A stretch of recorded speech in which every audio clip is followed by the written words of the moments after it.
Ja, så det her er måske ikke lige en særlig original idé. Det er måske heller ikke en særlig opdateret idé, siden vi er i 2015. Og mange af mennesker kender nok godt det her spil alt for godt i forvejen. Men jeg har aldrig rigtig set det, jeg har aldrig rigtig prøvet det eller noget som helst. Jeg har altid hørt en masse omkring med, hvor fantastisk og hvor inde i hovedet det er på en og sådan noget. Men aldrig rigtig sådan sat mig ned og enten hverken købt det eller prøvet det eller noget som helst. Men det var så på tilbud her til Steam Summer Sales. Lad os se, hvad det hele What the Fuss is about, stort set. For mig i hvert fald. Jeg er da i hvert fald spændt på at høre, hvad det ene der handler om. Come on game, get into my face. This is the story of a man named Stanley. Goddag Stanley. Stanley worked for a company in a big building where he was employee number 427. My god, hvilken status? Number 427's job was simple. Ah. He sat at his desk in room 427 and he pushed buttons on a keyboard. My god, hvordan kan dog lade sig gøre? Through a monitor on his desk, telling him what buttons to push, how long to push them, and in what order. Altså, This is what employee 427 did every day, of every month, of every year. han må skulle have verdens højeste IQ. Considered it so. Eller IQ hedder det også. Stanley relished every moment that the orders came in, as though he had been made exactly for this job. Ah, And Stanley was happy. awesome. Fantastisk. The end. Det var det spil. And Tusind tak then fordi... one day, something very peculiar happened. Oh. Something that would forever change Stanley. Something he would never quite forget. Ido. He had been at his desk for nearly an hour when he realized that not one single order had arrived on the monitor for him to follow.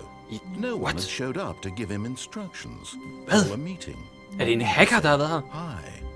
Never in all his years at the company had this happened. This complete isolation. Something was very clearly wrong. Ja, indeed. Shocked, frozen solid, Stanley found himself unable to move for the longest time. But as he came to his wits and regained his senses, he got up from his desk and stepped out of his office. Hvad fuck skal jeg gøre? Jeg ved det ikke. Jesus Christ. Panik, panik, panik. Okay, jeg blev nødt til... Ja, den kom lige pludselig. Okay, så... Jesus, musen er godt nok langsom. Jeg skal nok... Okay, jeg vil lige gøre det med musen. Undskyld. Tastatur, mus. Mus sensitivitet. Jeg skal lige få den der lidt længere op. Sådan der, Jesus. Det var lidt bedre. Sådan der, nu kan jeg kigge rundt. Så. All of his co-workers were gone. Ja. What could it mean? Dog. Stanley decided to go to the meeting room. Perhaps he had simply missed a memo. Det må jeg sgu have gjort. Hvad? Guys, Jesper, Pernille. Undskyld, alt det jeg sagde omkring ham der, den nye sorte employee, vi lige har fået. Det var lidt fra min farfar, der kom der. Det er en racistisk joke, mine damer og herrer. When Stanley came to a set of 2 open doors, he entered the door on his left. On his left, okay. Og det er her, det kommer ind, det jeg har hørt med, at du kan tage valg i spillet, som der så vil ændre på spillets gang og sådan noget. Så jeg kunne tage døren her, eller jeg kunne gøre det, som han siger. Så jeg tror lidt, jeg gør, som han siger, stort set. Og så lukker den. Meget creepy. Kan jeg komme ud igen? Nope, det kan jeg ikke. Okay, fint nok. Jeg gør, som jeg gør. Det er mit job, stort set, at gøre, som der bliver sagt. Jeg er den employee of the month. Employee of the month. Sådan der. Hvad så er det? Yet there was not a single person here either. Hvad sker der? Feeling a wave of disbelief, Stanley decided to go up to his boss's office, hoping he might find an answer there. How to solve a dispute with a coworker? In which No, okay. I må lige stoppe videoen og så selv læse det. Jeg skal i hvert fald læse det, når jeg kommer tilbage igen. Okay, så it was... Coming to a staircase, Stanley walked upstairs to his boss's office. Okay. Jesus, jeg tror måske, der er en komet, der er herinde, som er i gang med at destruere os alle sammen. Ellers ville det ikke være så lyst. Det irriterer mig, da jeg ikke har solbriller på i hvert fald. Men den her bygning må da virkelig være varm. Ja, væk der begynder at blive rød. Der er virkelig varmt herinde. Receptionisten til min boss er heller ikke. Hvad sidder hun laver? Hun har ikke engang computeren tændt. Hun skal fyres. Hun arbejder ikke engang. Stepping into his manager's office, Stanley was once again stunned to discover not an indication of any human life. Shocked, unraveled, Stanley wondered in disbelief who orchestrated this. What dark secret was being held from him? Det er ikke den 1. april endnu. Known was that the keypad behind the boss's desk guarded the terrible truth that his boss had been keeping from him. and so the boss had assigned it an extra secret pin number, 2845. 2845. But of course, Stanley couldn't possibly have known this. Nej, selvfølgelig. 2845. Nå, her. Okay. Øjeblik, jeg bliver nødt til at... Jeg har haft det her job i sådan 20 år. Jeg bliver nødt til at gøre det her. Nej, jeg bestemmer det hedder. Jeg er bossen. Okay, det må jeg tjekke. Det lækker. Since he could never possibly know that the combination was 2845. 2845. By simply pushing random buttons on the keypad, Stanley happened to input the correct code by sheer luck. Just happened to. He stepped into the newly opened passageway. Awesome. Fantastisk. Og den joke, jeg lige lavede før der med bossen og så der. Jeg kan ikke engang hoppe. I det her spil. Jesus. Er det her, jeg skal hen? Det er det vel. Okay, fint nok. Vi går ned.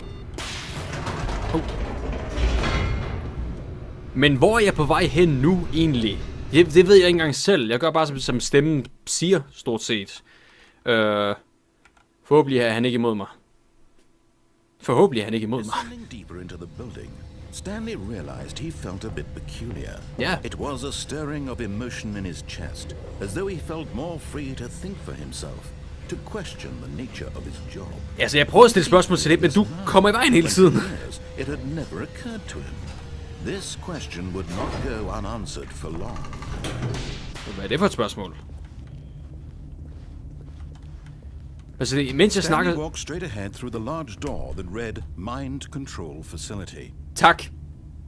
Som sagt, mens jeg snakker, så kommer han også ind lige pludselig, så det er ikke, måske ikke det bedste kommenterspil. Escape. Den vej. Hvor står den besked, hvor der står, the pie is a... The cake is a lie. Sorry. Ej, den joke ud fuldstændig. Det er portal joke, mine damer og herrer. Hvad så er det? The pie is a late. Okay. Er det lys? Det er meget mørkt derinde. Lys! Sagde den gamle. The lights rose on an enormous room packed with television screens. What horrible secret did this place hold? Stanley thought to himself. De alle som spiller Cartoon Network. To find out. Der sådan går sådan lidt X-Man i den her. Hvor ham der professor Xavier med sin stol og sin tænketank midt i det hele. Vi dog dem som der arbejder her må da virkelig have høj rang i den her fabrik her. Sådan. Hvor skal vores skrivebord være? De er sådan nede i sted i jordens kerne i det her sted her, fuld af fjernsyn over det hele.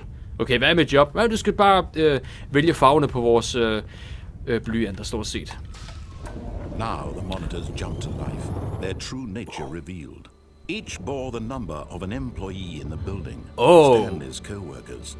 The lives of so many individuals reduced to images on a screen. My God. Stanley, one of them, eternally monitored in this place where freedom meant nothing.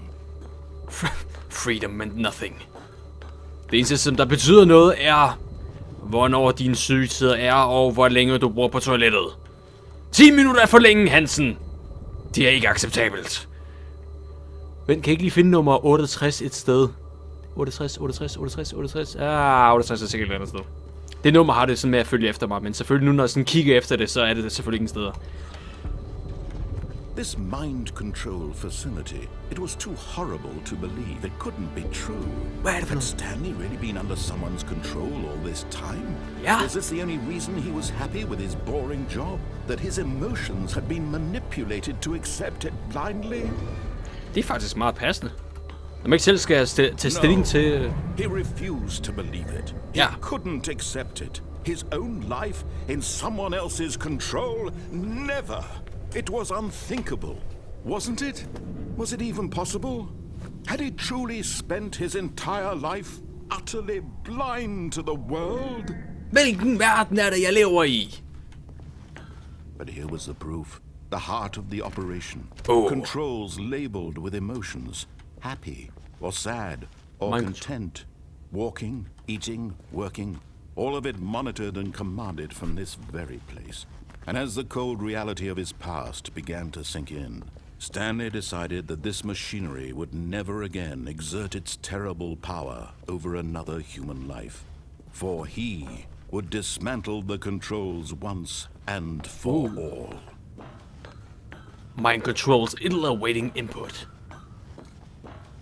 Her. Nu skal jeg havde et par ting, jeg ville have sagt, mens jeg var der, men ham der, den gamle mand, plaprede løs hele tiden, så jeg kunne ikke rigtig få tid til at sige det. System power. Den er on nu, så hvis jeg nu siger... Var det okay? Måtte jeg gøre det?